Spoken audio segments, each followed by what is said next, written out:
the CFP Selection Committee's initial top 25 rankings got some things right and some things wrong. And we got to talk about it right here. Let's go. It's the #1 college football show.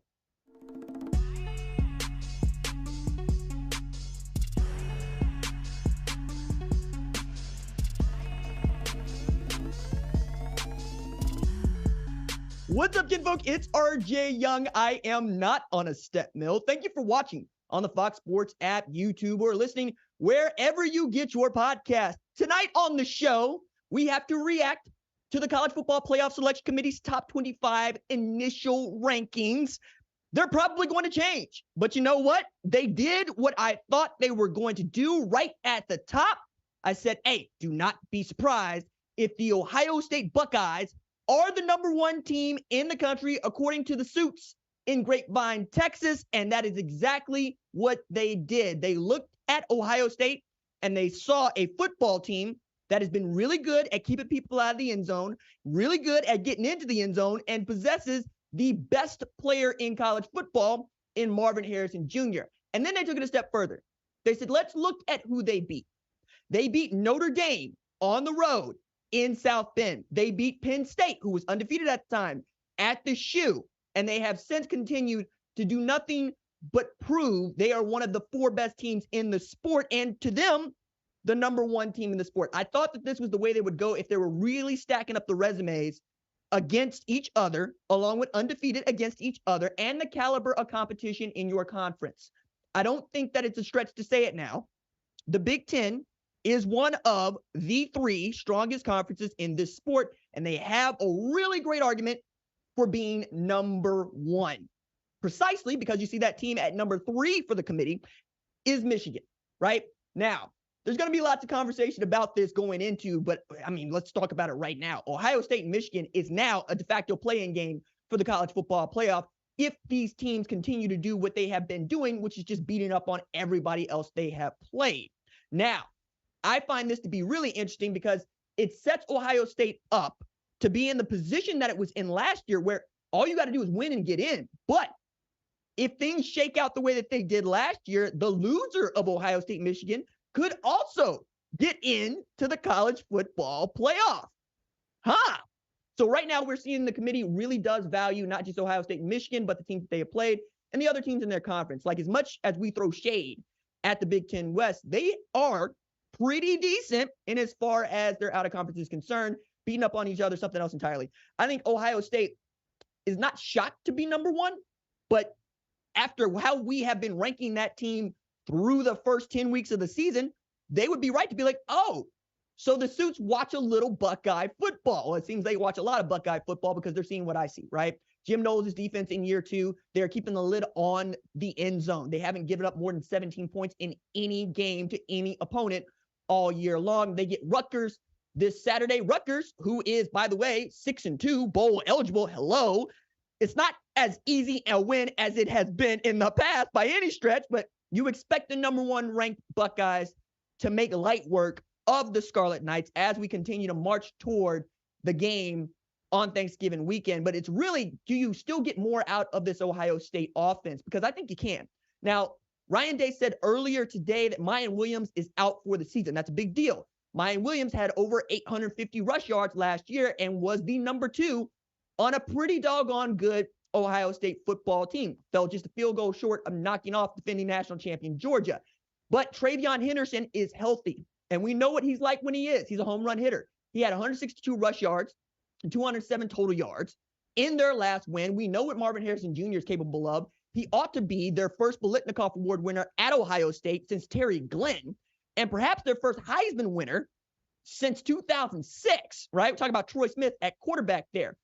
Now, you really want to win a national championship at Ohio State before you want to win the Biletnikoff Award and the Heisman, but you get it right now.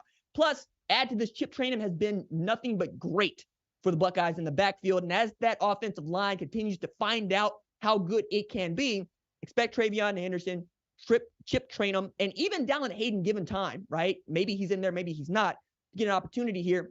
We'll see what other wide receivers step up next to Marvin Harrison Jr. Cade Stover really is coming on as, I think, a guy that's probably going to end up a Mackey Award finalist. We'll see, right? It's there for him to take. But really, that defense continue to come on, that defense continuing to perform, and the safety play that they've been getting has been outstanding. So I am okay with Ohio State at number 1 here.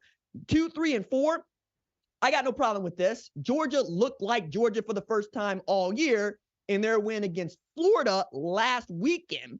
And it really put a spotlight on what Georgia has done, not what Georgia has been this season. Georgia, 25 straight wins this going into this weekend, and 41-1 since their last loss to Florida in 2020. They get a ranked Missouri this weekend, which is going to be for SEC East supremacy. But if you're Georgia, continue to do what you've been doing, right? The fact that you were able to outscore Florida, put up 43 without your best player in Brock Bowers, speaks volumes about what your offense is capable of, right? We understand Dajan Edwards is that guy in the backfield, and we understand Carson Beck is actually starting to show himself to be the kind of passer that many expected him to be at the start of the season. He's now number 2 in the SEC in passing after putting up over 300 on that Florida defense. I'm really excited to see how Kirby Smart's defense comes along, though, because that's really why we think Georgia is a national championship contender for a 3rd consecutive year. And let's not bury the lead there.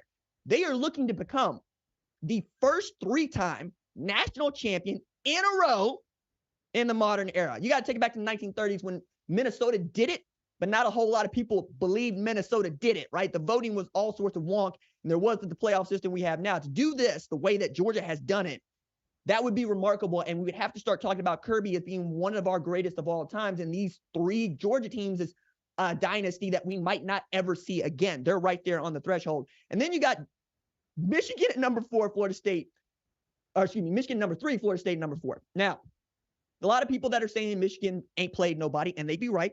I would tell you that all Michigan is doing is dominating whoever they play.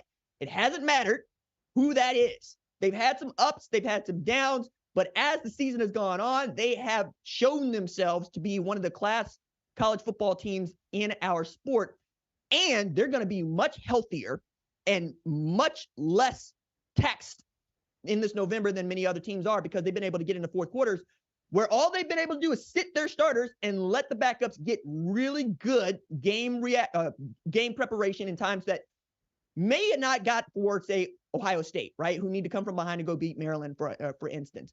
I'm also going to add in there, I think as we get to see Michigan play better teams, notably Penn State and Ohio State, we'll get a better understanding of what Michigan is capable of. But it's also, I've said it this long, and we can't dance around it. Michigan is in trouble with the cheating sign stealing scandal.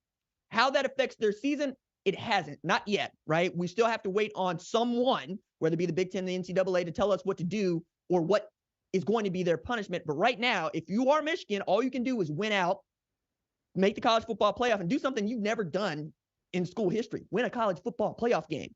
Because as much shade as people want to throw at Ohio State for being the number 1 team in the country, because I know it's coming, they have played in the national championship, and they have won a national championship in the college football playoff era. So we have proof to show that after beating Michigan, they can hold up their end.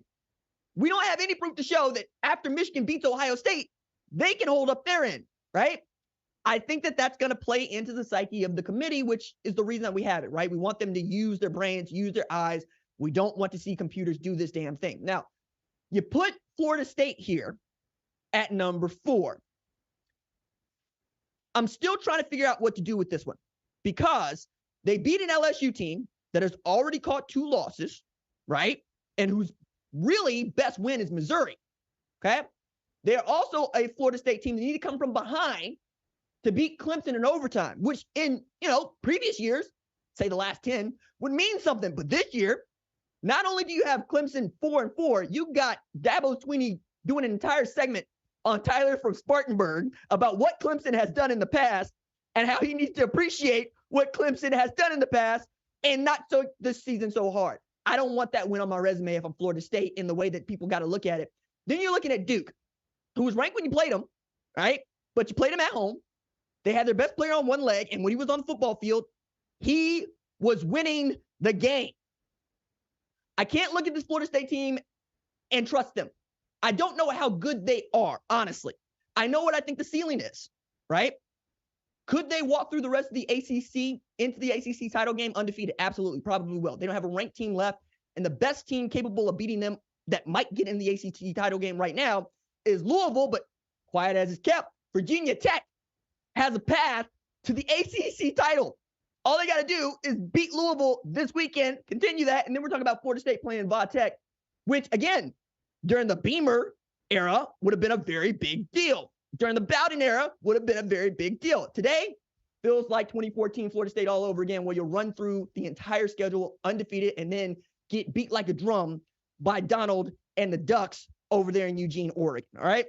Now we get into 5, 6, 7, 8, 9, 10. All right. So 5 and 6, right where they should be. Washington beat Oregon. Washington's undefeated. Okay. I don't care that Oregon has looked like a better football team. They lost to Washington. Okay. Don't lose to Washington. Be the number 5 or even number 4 team in the country. Even argument for number 3 if you get the win.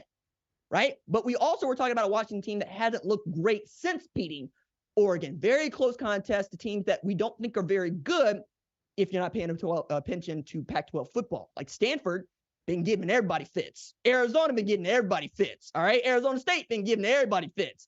I understand that if you're down on them, you expect them to go beat these teams like a drum. You don't expect them to really have to claw their way toward victory at the end, but that's winning football. We're looking at a Washington team that is 8-0 for the first time since 2016.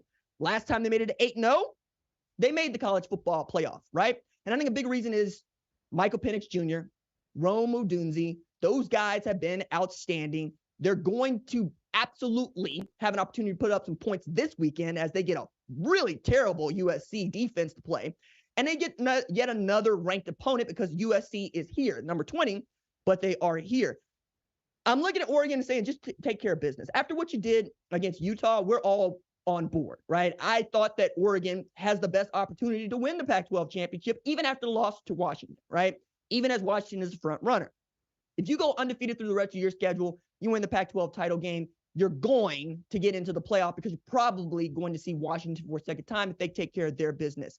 We got to see a very efficient Bo Nix, a very good run game from Bucky Irving, and a Blitnikoff Award finalist, maybe winner, depending on how the rest of the season goes, and Troy Franklin, but it was really the defense that showed out to me. They did what USC could not. They held a Utah offense in check that should have always been held in check. I love the story of Bryson Barnes beating Caleb Williams, but when you can walk into Salt Lake City and you can hold Utah to 6 points, no TDs, you got a defense that's worth talking about, right? I think that they're going to be right there at the end. Bo Nix is getting to show his maturity and his experience. That dude might be playing himself into the first round of the draft next year. Now we get to the part where the college football playoff selection committee is overcooking my grits. Okay? I'm about to get in your water and I'm about to splash. Okay? You got Texas at 7. You got Bama at 8 and you got Oklahoma at 9. What bothers me about this is Oklahoma beat Texas on a neutral site. Texas beat Alabama in Tuscaloosa. How in the hell do you have Oklahoma ranked behind both with the same number of losses? The scoreboard got to matter here, guys. Otherwise, why the hell are we playing college football? Hey, with my eye tells me that Texas looks like a better football team than Oklahoma. But the scoreboard said they lost. So what are we doing here? Are we saying that the results don't matter? Don't tell me about no daisy chain. Tell me about scoreboards. Tell me about who won the damn football game. Okay? If you lost to that team and you had the same record as that team, there's not a chance you should be ranked behind that team. The tiebreaker is literally the scoreboard. This makes no sense. This is why people make fun of the sport. Because we will look with our damn eye and tell them and gaslight them. You know what? Texas is still a better football team, but they lost. We have empirical evidence to show they are a worse football team than Oklahoma. You use the transitive win to help you understand where you should rank other teams, not to say, you know what, I think Texas has looked better in the last couple of weeks. How the hell can you say that when they ain't had the starting quarterback last week? That's the other part that bothers me. Ain't got nothing to do with Malik Murphy. I love Malik Murphy. My buddy Lakin Littman, she's working on a story about Malik Murphy that I'm going to point y'all to at the Fox Sports app. I think that dude's going to be good. But he ain't QB1. And last time I checked, if you ain't got your QB1, you are not the team that we expect you to be. We have no timetable on when this dude is coming back. How the hell you going to rank Texas at 7 and Oklahoma at 9? The loss that they have is to a good Kansas football team in a stupid, wonky game that they lost. But you know who they beat straight up and down? Texas. No, Texas beat straight up and down Alabama. How the hell you going to have Alabama ahead of Oklahoma here? It don't make no sense. It don't make no sense. And if you're an Oklahoma fan, you have every right to be upset about this.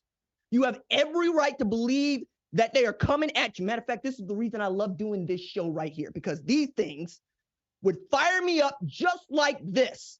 And I got to watch people in suits tell me that I'm wrong, not because I'm wrong, but because they say I'm wrong. That they going to gaslight me and tell me, you know what, you didn't see what you thought you saw. You know what, that's a better football team than it's been. Again, even if you thought that was true with Texas, they don't have Quinn Ewers at quarterback. That is the quarterback that beat Alabama. That is also the quarterback that played against Oklahoma. Okay? It's never going to make, it's only going to upset me, right? Now, that said, all three of those teams, Texas, Oklahoma, and Alabama, have a path to the college football playoff. That path, though, means that you got to win out. So Alabama, they got to beat LSU. And then with a win against Kentucky or a loss for Ole Miss, they clinch the SEC West. You get in the SEC championship game, you beat Georgia or Missouri, maybe even Tennessee. We'll see, right? And then you make it in the college football playoff. For Oklahoma and Texas, you both need to win out. You are the best opportunity that the Big 12 has to get a team into the college football playoff. And even then, you need some help, right? You need some help at the top. You need Michigan to take more than one, Ohio State to take more than one, or even Washington to take more than one, right? You need some help here, but you can do it. You just got to take care of your own business. That starts with Oklahoma and Bedlam. We'll get to that a little bit later on. But as I go down the list here in the College Football Playoff Selection Committee's rankings, a couple things step out. I can get all the way down to number 20 before I start talking about teams that can make it into the college football playoff. The reason I can get into number 20 is because SC happens to have a murderer's row ahead of them. Okay? They got Washington this week, Oregon the following week, UCLA the following week, and then if they won all three of those games, maybe a Pac-12 championship game against one of those three teams. That's tough. That's tough. Now, I, like you, don't think they're going to do that. But if they did, it would be really difficult to ignore them as a two-loss team. The only other two-loss team here that I see having an opportunity to get in the college football playoff is LSU. Because if LSU beats Bama, that's a great win, not just for them, but for Florida State, right? Because that win looks much better at the start of the year. And then you go through the rest of your schedule, you get that SEC West championship, you get into the SEC title game, and somehow you get to play Georgia, and Georgia specifically, not Missouri, not Tennessee, Georgia undefeated. You beat an undefeated Georgia in the SEC title game, you're getting into the college football playoff as the first two-loss team. That's the way the schedule is shaking out in their favor, but you got to take care of business, and that's big business. That's big business. That's John D. Rockefeller. You know what I'm saying? That's Standard Oil business. You better come on with the come on, and they're not going to be in the best position to take advantage of, well, Alabama and what is considered a down year by Alabama standards. We'll get to that a little bit later on. I'm also kind of watching to see what Louisville does the rest of the way, because if they run the rest of the table, beat undefeated Florida State, say in an ACC title game, they can get there. Penn State outside looking in, man, you need help. Like that loss to Ohio State doesn't help you. A loss to Michigan really puts you in the trick bag, right? But even so, Ohio State goes undefeated. You're just going to be back in the Rose Bowl. Well, the equivalent of the Rose Bowl, because the Rose Bowl is the college football playoff game this year, but you get my point here. I'm really interested to see what the committee does with Notre Dame the rest of the way, because Notre Dame, a Catholic school in an open marriage with the ACC, really does it to themselves, honestly. You know, like if you got to play in the ACC title game against an undefeated Florida State and you got two losses, people love Notre Dame. They love to rank y'all. They love to rank y'all high. You know what I'm saying? Hey, maybe you should just join a conference, play conference championship weekend instead of watching everybody else go risk it for the biscuit and having to sit here going, damn, we're going to be the highest ranked two-loss team. We're going to get into a New Year's Six Bowl so you can play. Let me check my notes right quick. Air Force, James Madison, Tulane, Because that's what Notre Dame fans want. They want to play Tulane, Air Force, or James Madison in a New Year's Six bowl. Exactly. No, that's not what you want, right? As we get into the rest of this, I'm really excited that we get to see Kansas State in here, Kansas in here, Oklahoma State in here. This is the Big 12 conference that's really come together in the last few weeks. It's had some outstanding players, make some outstanding plays. And I think it's a very strong conference through the middle, but I always thought it was going to be a strong conference through the middle. It just didn't look like that through the first half of the season. Interesting facts on the college football playoff before we get off of that and into previewing this weekend's slate of games. 58% of teams ranked in the college football playoffs top 4 in the initial rankings have gone on to make the playoffs. That's 21 out of 36. All 4 playoff teams have come from inside the college football playoffs top 7 in the last 3 years, right? So how far down you have to go to this list before you get to teams that might not make the college football playoff? Well, 2 have actually been there, right, when they weren't in that top 4 or top 10, and made it. So those 2 teams are 2014 Ohio State, which vindicates the committee, right, because they won the national championship. And then 2015 Oklahoma, who ain't won no national championship, but started at 15, right? Ohio State started at 16. They make it in. They win the national championship. I'm also kind of interested to see if the number 1 team makes it, because Ohio State also got, skin in that one too. The number 1 ranked team in last year's initial college football playoff rankings did not end up making the playoff. Pop quiz. Who's the number 1 team? Tennessee. So that's how early we are, right? You can still you can still lose to South Carolina and really jettison your opportunity to play in the playoff. One last note that I thought was interesting on the college football playoff and the statistics and how it has looked basically since we put that thing in 2014.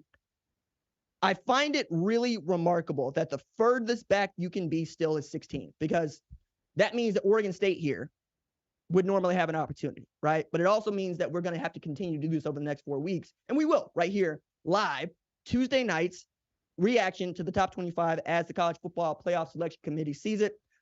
You know what? I hope y'all watch a lot of football this year this weekend, because if you don't, I'm going to be here yanking your chain, all right? I do that, by the way. That's my job. My job is to watch as much football as there is to watch so that I can be here talking about this sport and talking about how you screwed up number 7, number 8, and number 9 for no good reason at all, except you didn't watch no college football games. All right, now let's talk about week 10 and preview the slate, which is fantastic. It's the first of what I'm calling 4 Survive Saturdays in our sport. It's an elimination tournament, any other name that you look at it by, any other name you want to call it by. If you're undefeated at the start of Saturday, congratulations, you got a bye. You got 1 bye, right? Now, let me rephrase that.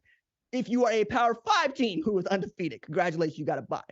If you got 1 loss, you still in this thing. You just got your 1 loss. You out.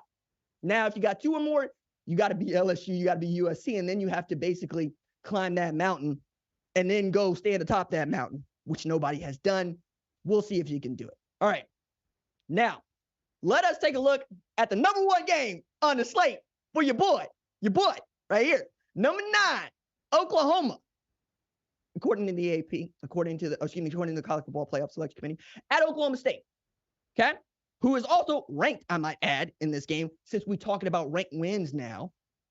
My God, this College Football Playoff Selection Committee. Oklahoma's open this week as a 5.5-point favorite. It's a funny number, but you understand after the way the game went against Kansas, where it's very Oklahoma-like, right? Number 1, you're giving up 38 to Kansas. Number 2, you ran the ball for damn near 300 yards and couldn't throw the ball to save your life. No matter what the weather was like, that's just not what we had in the cards for Oklahoma. This is also a very important game because it's played in Stillwater this year. The last time Oklahoma played in Stillwater, some guy named Lincoln Riley was head coach at Oklahoma. Oklahoma lost that game, and the next day, Lincoln Riley told everybody he's going to USC the very next day. So you got that, right? But on the football field this year, I'm excited, man. We got one of the best linebackers in the country in Danny Stutzman, 73 tackles. He's supposed to be okay, ready to go. And one of the best tailbacks in the country in Ollie Gordon, who has been just outstanding. A menace. 1,087 rush yards this year, 7.7 yards per clip, 10 TDs. That's in 8 games, guys. He's been a menace, though, for years. And this is the part where I was at the gym, right? We got American Airlines here. Those guys work out with me. I work out with them. We out in Owasso, we talking ball. And they're like, yo, that Ollie Gordon dude came out of nowhere. I said, the hell he did. That dude was down at Fort Worth at Euless tearing people a new behind because he's been this guy the whole time. Like, peak game here. You can talk about Ollie Gordon rushing for 978 and 8 TDs in 5 games against Big 12 opponents. You can do that. You can talk about him averaging 195.8 a game. Good God. An 8-yard clip. But what I would tell you to start talking about is him rushing for 2,000 yards as a junior in high school at Trinity. I would ask you to talk about him putting up 455 and 6 TDs on 49 carries against Allen. For those of y'all that are uninitiated with Texas high school football, Kyler Murray went to Allen. Allen is one of them teams that just runs the state of Texas, and this dude put over 450 on him, put damn near 500 on him, all right? Also, my man playing quarterback primarily, rushed for 2,500 yards, 35 TDs as quarterback. Again, primarily quarterback at Trinity. He's that guy, right? I'm excited to see what Ollie Gordon can do against an Oklahoma defense that I still think is pretty damn good, right? I know that they ain't looked that great basically since Texas, but you got to understand they got some pride to them, and they got some outstanding players who know that number 0 is coming at them. But Mike Gundy, man, as much shade as I will throw Mike Gundy's way, and I will throw shade Mike Gundy's way, he has done a remarkable job of finding Ollie Gordons in everything he does. Tylan Wallace, remember him? That dude tearing people up. Justin Blackman, weeding the Blackman. My God. Dez Bryant. My God. Tatum Bell. I can keep going here, right? I can take it back to Chuba Hubbard, who was remarkable. And Ollie might be the best player that Mike Gundy has developed in the last 5 years. And I'm including Braylon Presley in that acknowledgement. Braylon understands, right? I'm really excited to see what they do against this dude that could jump 21.5 and has a vert of 45.5. Ollie Gordon, man, that dude's gonna be it. But he got to do it at Oklahoma State against Oklahoma, and that ain't no easy win. Like, let me break it down for y'all like fraction. It's a Bedlam series, okay? It's a Bedlam series. It's a rivalry when you talk about an Oklahoma fan talking to an Oklahoma State fan. It ain't a rivalry nowhere else. Nowhere else, all right? Mike Gundy, who has had at least a winning season, right? 17 years straight. 3-15 as head coach at Oklahoma State against my Oklahoma Sooners. 3-15. But take it back to the times when he was playing at Oklahoma State in the 1980s. He is 6-25-1 as both a player and assistant at Oklahoma State. Okay? That's just Mike Gundy. You know what it's been historically? Oklahoma has won 91 games against Oklahoma State. Oklahoma State has won 19 games against Oklahoma. All right? I understand that Mike Gundy said the Bedlam game is over because Oklahoma chose to lead the Big 12, period. To which I would say, ain't nobody happier about that than y'all. I mean, you could talk about Oklahoma going to the SEC and how you can't actually make this game happen. Or you could just talk about you don't want to play Oklahoma. Could be that. Could be that you schedule Savannah State. Could be that. Could be that you schedule Central Arkansas. Could be that all you got to do is pick up the phone, call Joe C, and say, hey, how do we get this game back on the schedule? Because Brent Venables already said, I'm not in control of whether or not we play Oklahoma State. If they do ask me, I'll tell them what I think. I'd love to play the game, but we're going to play the schedule that they put out in front of us. All I'm saying is, it don't sound like Oklahoma is running from a damn thing. It sounds like Oklahoma State don't want no parts of Oklahoma. And for the uninitiated, it is called the Sooner State. That is on the license plates down here, okay? Don't get it twisted. It ain't called Aggieville. It ain't called Farmers for Oklahoma. It's called Land Thieves. It's called, hey, we put a stake down here. If you think you can come get it, come get it. Let's load up the lever action. Let's go to work here, all right? That is what's at stake this weekend. I talk to the kiddos about this all the time, right? Because they know what I told you. It's not really a rivalry. They're used to seeing Oklahoma win this football game. But there was some real hate in this game. And it really comes and goes. It depends on the players. Mike Gundy told a story about being quarterback at Oklahoma State and seeing Brian Bosworth playing linebacker at Oklahoma, Brian Bosworth spitting in his face and him spitting in back in theirs. And then you got Mike Gundy taking a little bit, in the Mike Gundy direction, talking about, yeah, I'd go down Oklahoma City. I'd see those guys. And I have to take a look at Bosworth and see if he'd been taking, his vitamin C and maybe had a couple of beverages and whether or not I want to pick that fight. Hey, man, you're not alone. Not everybody wanted to fight with the Boz. But the Boz, hey, he got the kayfabe right here in the tweets. He said, let's do it. Meet me at the 50. We can talk about it. We can get at it. Man, I love this game. Do you know, of course you don't know because I'm about to tell you. Jimmy Johnson was the head coach at Oklahoma State when Barry Switzer was the head coach at Oklahoma.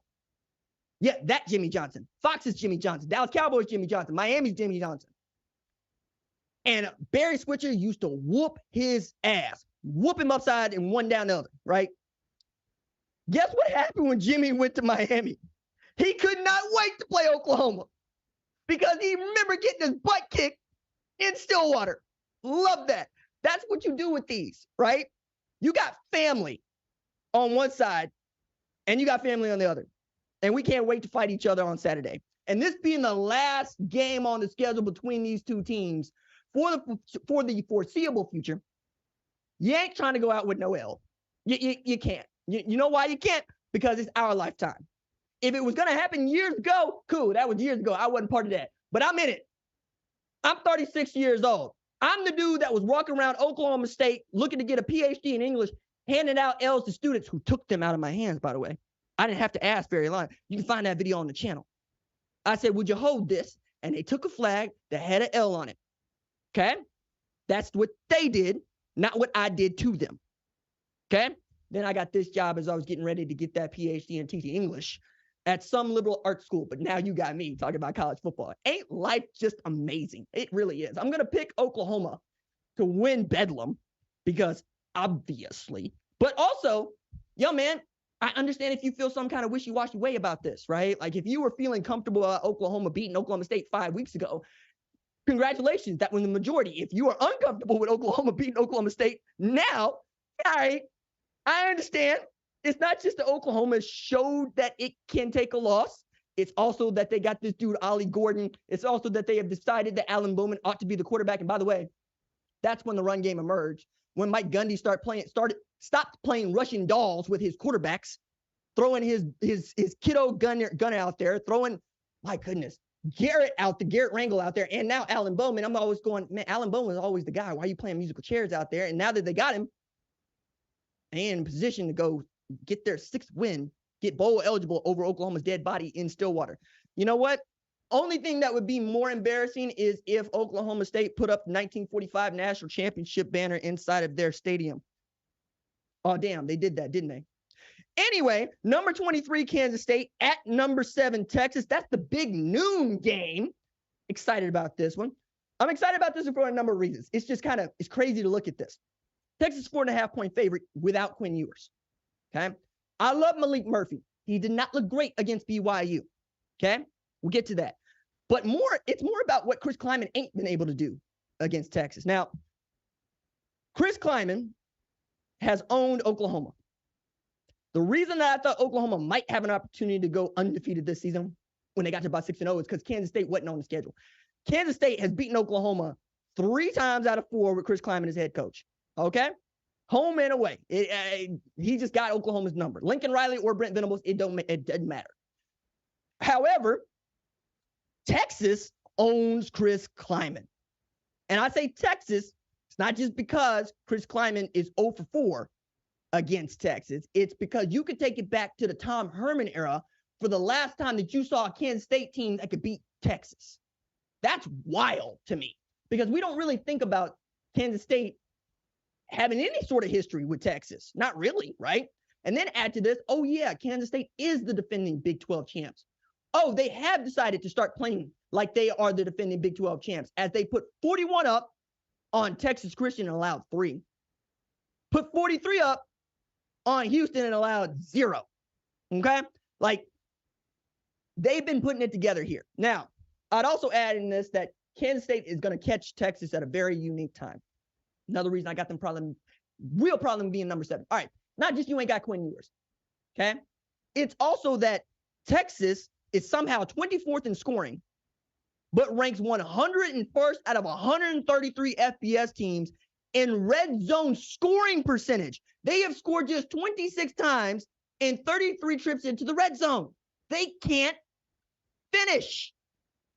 Last week, you had the special teams pick up a TD, right? That game was much closer than it should have been because they could not finish. Texas got 16 touchdowns and 10 field goals. That gives them 120th in the nation in success rate. Means that, they get to the red zone, don't worry about it. You'll get the ball back. They'll beat themselves. They'll settle for 3. They did this against Houston, and Houston gave them the what for. I think that's also why Kansas State ends up in the top 25, right? But apparently, the College Football Playoff Selection Committee looks at that Houston game and does not dock Texas for it, like they dock Oklahoma for Central Florida. Look here. This Texas bias is going to have to stop. It's just going to have to stop. Now, Malik Murphy has an opportunity to really show himself to be the kind of player that his talent portends him to be. He was 16 to 25, 170 yards, 2 TDs last week. Those two TDs were both those 2 TDs. Slow down, RJ. Were both to Adonai Mitchell, right? Who's a Georgia transfer. One of those was a 30-yarder that he underthrew. Another was a missile. Like I saw him on that run pass option just throw a like laser, nuclear launch that thing right into Adonai Mitchell's hands, and he went to the house on a 13-yard slant. Yes, Bull Durham, right? Never Major League. Matter of fact, Major League stole from Bull Durham. I'm a catcher, so I take that one personally offense, right? Now, Kansas State. It's not just being 0-4 against Texas. It's also that we're really trying to figure out what to do with you. Because I think we stopped paying attention to Kansas State after they took a loss to what turns out to be a really good Missouri team. Because if you're looking at the statistics here, you can see Kansas State being really, really great. One of the better 2-loss teams in the sport, if not the best 2-loss team in the sport. They beat Texas. Check this out. Number 14 in scoring defense, giving up just 16 a game, right? Number 23 in run yards allowed per game, right? 109. Number 6 in third down defense. And really, really great at holding people at yards per play. Behind Iowa State and Texas, they're giving up just 5.18 yards per play. I think if the defense does what it's supposed to do, and Chris Kleiman gets to do really some cool stuff with Will Howard and Avery Johnson, it's not hard to see how Kansas State gets Chris Kleiman his first win against Texas, because Will Howard has been outstanding, right? But Avery Johnson being able to come in there and just run the football has been great for them too. I mean, when they beat Texas Tech 38-21, Avery Johnson rushed for 5 TDs in one game, right? Texas Tech, we still don't know what to do with them. They're up, they're down. But they also got another tailback that can help them with that in DJ Giddens, who's averaging 6.2 yards per carry and is this close to having a 1,000-yard season from scrimmage between rushing and receiving.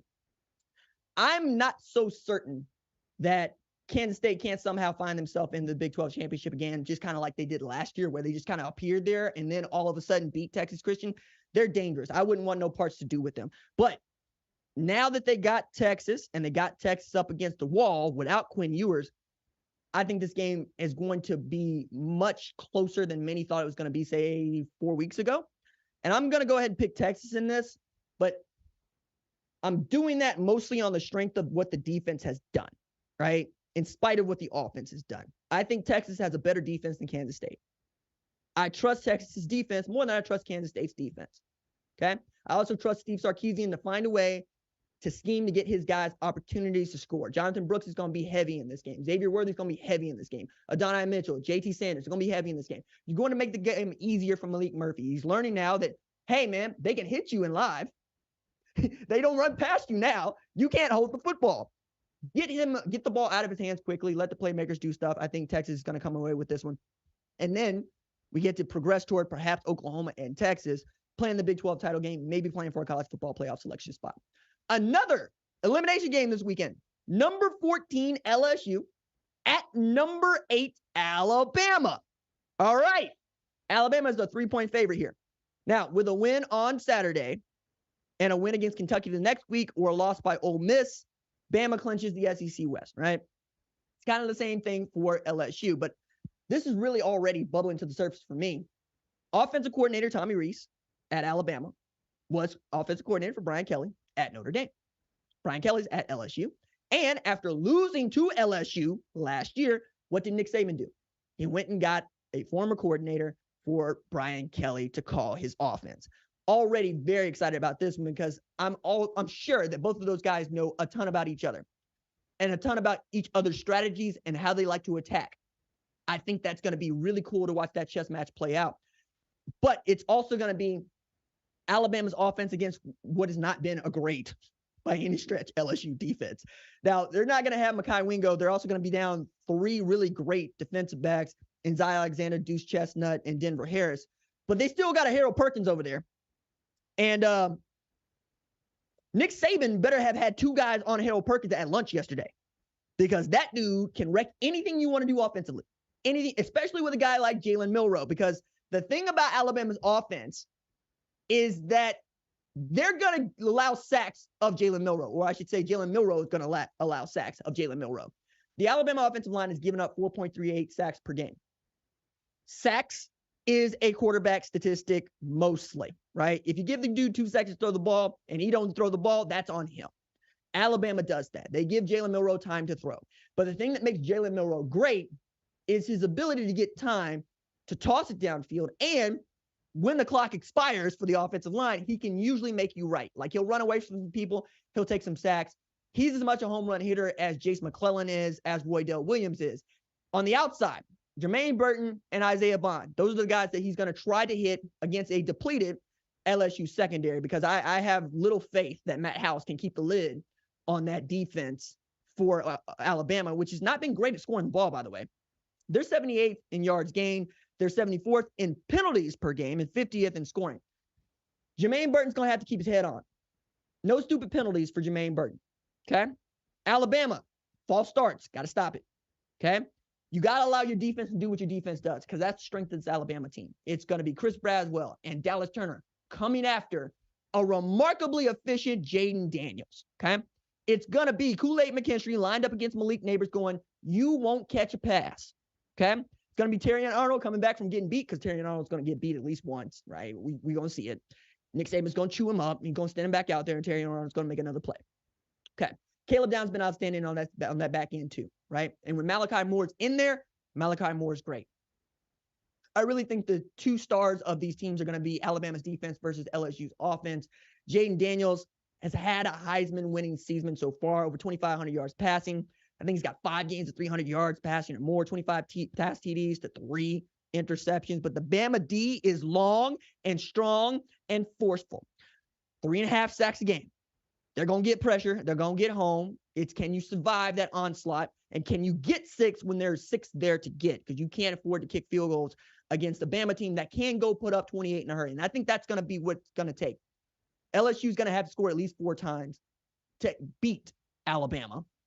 And I'm not sure that Alabama won't be able to score at least 5 times against LSU's defense. But you know what? Mike Denbrock is obliged to let Jaden Daniels throw the ball all over the yard, because that defense is the best beneath the Mason-Dixon line, but that's your best way of trying to beat that defense. I'm excited to see which one of those guys comes out, because Youngsville's own Malik Neighbors is outstanding. 56 catches, I believe damn near 1,000 yards, 981 yards, and 9 TDs so far. He, Troy Franklin, and Marvin Harrison Jr. have been 3 of the better wide receivers that I've seen play all year. I'm still picking Bama. I'm still picking Bama is inevitable. Like, Bama's winning the football games that anybody else would lose. You know what I'm saying? Like, Texas is one thing, but somehow coming up with a win against Ole Miss, just finding ways to grind it out, right? Coming from being able to do what they did against Tennessee, right? It looked like Tennessee had them dead to rights. And in the second half, they said, all right, we're back to what we were doing in 2021 and beyond. All right. Like, we can't let this stand. And they decided to be Nick Saban once again. They are fantastic. And with a win against LSU, you get another really great win on your resume, and you look like a really good threat to Georgia. Because as good as Georgia is, the committee agrees with me. I'm not scared of them this year the way I was scared of them in 2021. 2021 was just, I don't know we're ever going to see a Georgia team that great. Okay. 2022, they were still really damn good. And when we thought they weren't really damn good, they went and put 60 up on the defending national champion runner-up Texas Christian Horned Frogs. Let them score the first quarter and never again. It's like that. I think Bama has it in them to win a national championship. It's about Jalen Milroe continuing to grow. It's about Tommy Rees putting him in great position to succeed. It's about that defense continuing to be tenacious with the D. All right, let's go from that SEC showdown in the West to an SEC showdown in the East. Number 12, Missouri at number 1, Georgia in the AP and number 2 in the College Football Playoff Selection Committee rankings. All right, Georgia's a 15.5-point favorite in this. And on the surface, you're like, damn, that's a lot of points. Maybe, but there are only 3 other teams that are ranked inside the top 10 in both scoring and defense. Michigan, Penn State, Southern Methodist, man. They put up 59 or something on Tulsa. Anyway, number 2 scoring offense in the SEC East, 40.5 points per game. Again, they look great against Florida without their best player in Brock Bowers, right?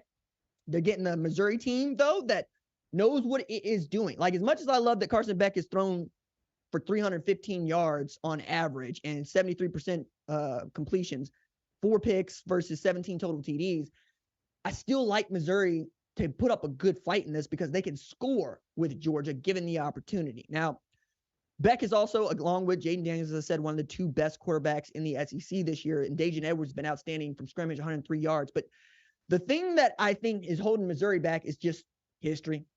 Missouri is up against a Georgia team that hasn't lost in its last 25 outings.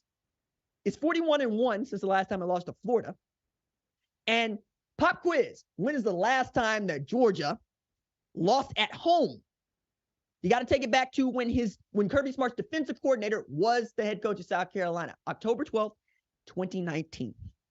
When South Carolina jacked Georgia for their hedges as the number 3 ranked team in the country. I went ahead and put that into one of the Google calculators on days. It's been 1,480 days since Georgia lost at Sanford. That's what Missouri's up against. And I have been to that place when they are up for it. And those folks in Athens love to get up for a team with a number next to their name. This is going to be outstanding. I expect Brady Cook to go out there and do what Brady Cook has been doing, which is basically throwing for 300 yards per game, basically going for about 3 TDs per game. I expect Cody Schrader to be great, 100 rush yards perhaps in this game. We'll see. Luther Burden, another one of those guys that could be a Biletnikoff Award finalist because we're deep once again in the sport at wide receiver. He's averaging 113 receiving yards per game, second best in the SEC. I think he's got 6 out of his last 7 games have been 100-yard receiving efforts. And the defense is allowing just 23 points per game, which is pretty damn good, but not great in the SEC, where defense reigns 9th best in the SEC. All Georgia has to do is what it did against Florida, and it'll make light work against Missouri. But Missouri's got an offense that Florida did not possess. So maybe this game is close in the second half, and that's where you can do your winning, because that is when good football teams have been outstanding this year. Like, I got this stat that was kind of remarkable to me about what fourth quarter teams have looked like. So scoring differential entering fourth quarter. Number 1 is Michigan. They ain't played nobody. They're averaging 31.5 or 31.25, 31 and a quarter as a scoring difference in the fourth quarter. But you go down that list, you see Georgia at 2, you see Oregon at 2, Georgia at 3. And then you go a little bit further down, you see Oklahoma at 6, you see LSU at 7. Good football teams, what I'm saying, finish in the fourth quarter. They score and they don't allow their opponents to score.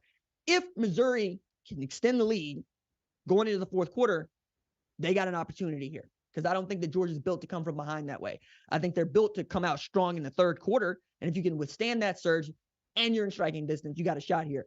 Still going to pick Georgia because, duh, I mean, 25 in a row. 25 in a row, and it's Missouri. Like, no disrespect, but y'all wasn't nobody in the Big 12. Okay? It's hard for me to think y'all going to be somebody in the SEC. You're 7-1, that's great. I'm excited for you. You're ranked number 12, that's great. Awesome. You beat Kansas State. Whoopee. But them Georgia Bulldogs, they ain't nothing to play with, man. Them dogs be on something different, especially when Kirby's pissed. And Kirby was apparently pissed for the Florida game because he went at Dan Mullen's neck in the post game, talking about, did he pick against us? Well, he didn't like to recruit anyway. Damn. You know how you throw shade in the SEC? You tell somebody they don't like to recruit, because that's what they live to do. Nick Saban once told a friend of his that preparing for the national championship game cost him a week of recruiting. That is who Kirby Smart is. Like, The urban legend of him taking a picture of the recruiting board on his way to Georgia. That's who Kirby Smart is. You want to catch shade from Kirby Smart. You don't tell him that you know Eric Church wrecking ball and you know Miley Cyrus is wrecking ball. You tell him he don't like to recruit. I love this. Perfect sport. College football is a perfect sport.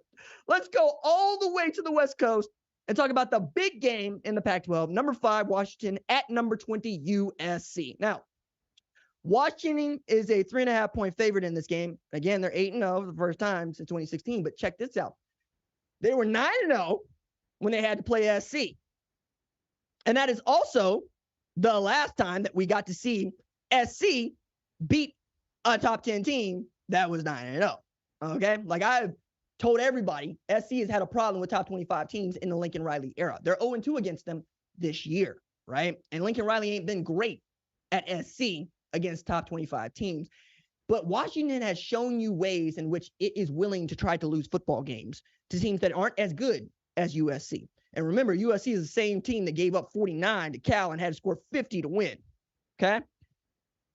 Now, I want to take into account that Washington has won 15 straight games, which is the second longest active streak in the FBS. I also want to take into account that Michael Penix Jr. is averaging 368 through the air, 24 pass TDs, just 6 picks. I also want to take into account they got 2 guys that are averaging over 100 yards receiving, and Dylan Johnson, when he is ready and able, can run the football.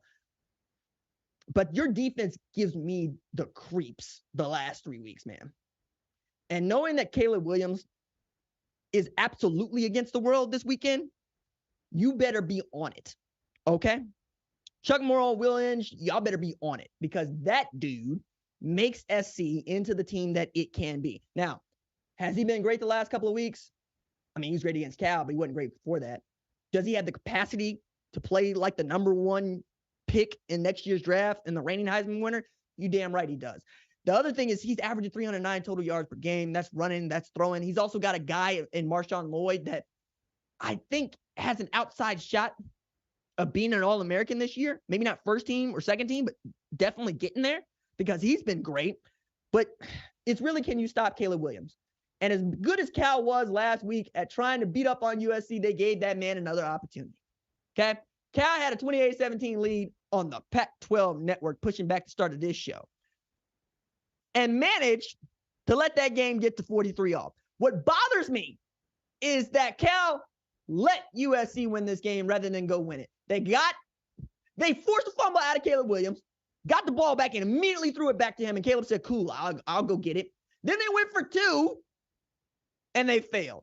Okay? You kick the field goal, you take it into overtime, you push back RJ's show just a little bit further, but maybe you put this SC team out of its memory. But now that we know what the College Football Playoff Selection Committee thinks of the Pac-12, and they think it's really good, you can see that the 3 teams remaining on USC's schedule are all top 25 teams.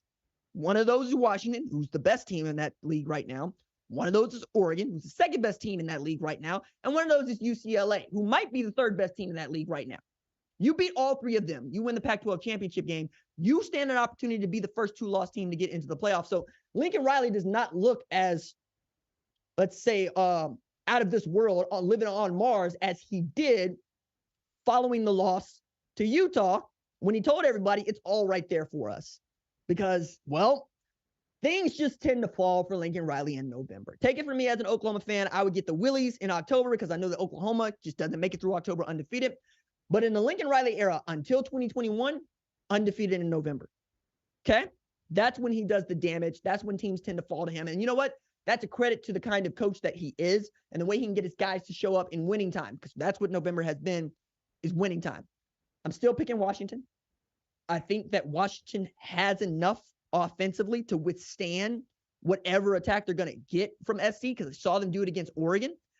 I don't expect Lincoln Riley to make the same decision that Dan Lanning did to put his guys in a bad spot. But hey, when you're up 31-14, you don't expect your head coach to squib kick it just before the start of halftime and then get Georgia back into the ball game and allow for Halloween to catch you twice in 4 months' time. Just scary. Nightmare. Never will forget that game. All right. That is the games that we have to look forward to this weekend. A couple of nuggets and news that we got to hit on the way out of here. Iowa. All right, let me go at it this way. Beth Getz, who is the interim athletic director at Iowa, decided to cancel Brian Ferentz's Survivor show. Okay? The drive for 325 is canceled. It was great fun for us college football neutrals in the world, but it was not fun for Iowa football fans. She looked at what he had done, and she went ahead and said, hey, look, because of the policies that we have in place, because nepotism is in effect, I'm going to go ahead and make the call that Brian Ferentz will not return as the offensive coordinator at Iowa in 2024. And it's for good reason. Like, Brian Ferentz was already up against it at the start of the season. Okay? Immense pressure. We're talking about his 2-year rollover clause where he had a rolling 2-year contract. That was canceled. He also saw his salary take a $50,000 deficit, right? $850,000 down to $800. And then we're talking about, $900,000 down to $850. I had that the other way around. And then he had performance objectives that he had to hit. One of those was win 7 games. Iowa's going to win 7 games, right? The defense will win you 8.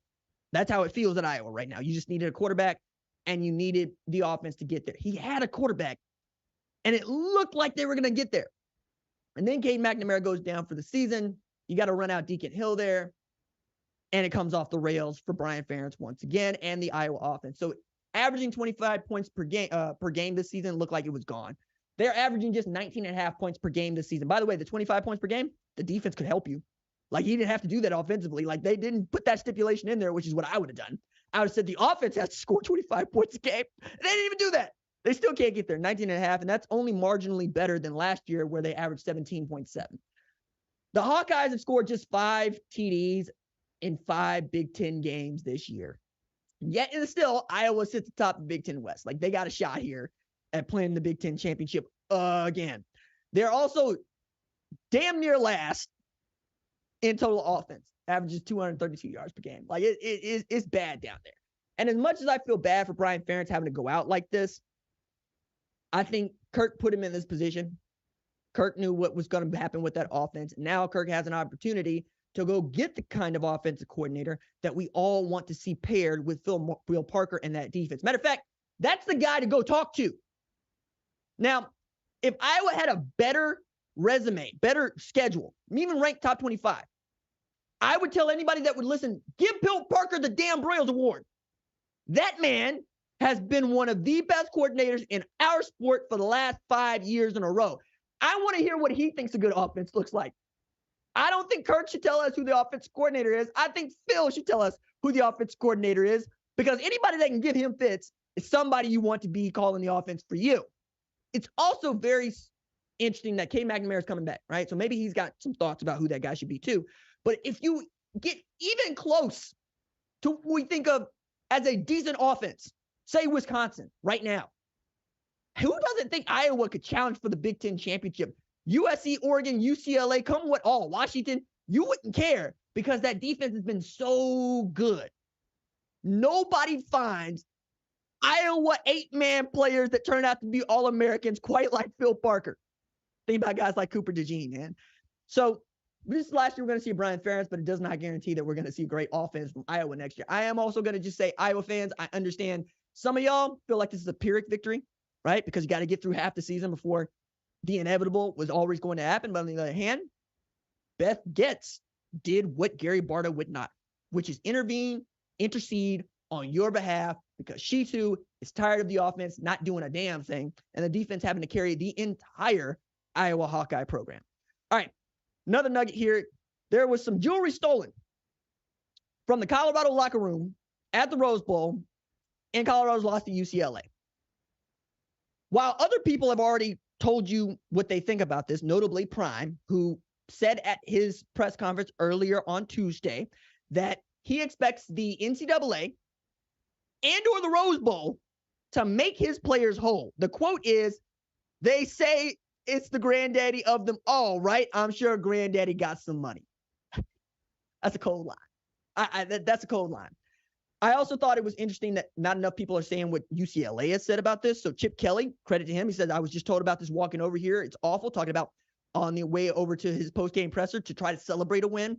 The Pasadena police were looking into it, and he just found out when he got to the podium. The UCLA athletic department released a statement saying, hey, we confirmed the report. We've given it to Pasadena Police Department, and they're trying to follow through to figure out what, if anything, can be done about this. Prime has even gone as far as to go up to say he's going to get to his players and say, hey, look, tell me what y'all got was stolen, what jewelry, what cash, whatever. We don't know the extent or details of what was stolen from them. But the thing that I thought not enough people actually pointed out is this happened at Jackson State too. Okay? Number one, somebody ain't learned a lesson, because it feels like the same folks that might have some jewelry at Jackson State got some jewelry at Colorado. It turns out some people think the same thing. If y'all just gonna leave it there, they're gonna take it. Okay? I tend to come down on why you got jewelry at all on an away trip. That's me, right? I mean, when I rock my stuff, I rock it here on the show. I put it back in the box, put it into the safe deposit box. That's just me. Okay. I think it also speaks to a much larger story that I have been covering all year. People want to beat Colorado when they shouldn't want to beat Colorado the way they want to beat them. Colorado is 4-4. Looking at 4-8, unless something happens, like drastically all of a sudden that offensive line gets to be better. It's not going to be. It's not going to happen. But teams are still getting up to play against Prime, not against Prime's team.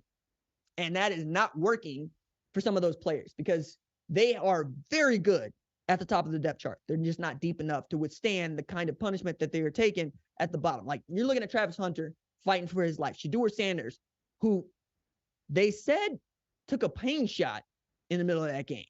He's getting hit so bad.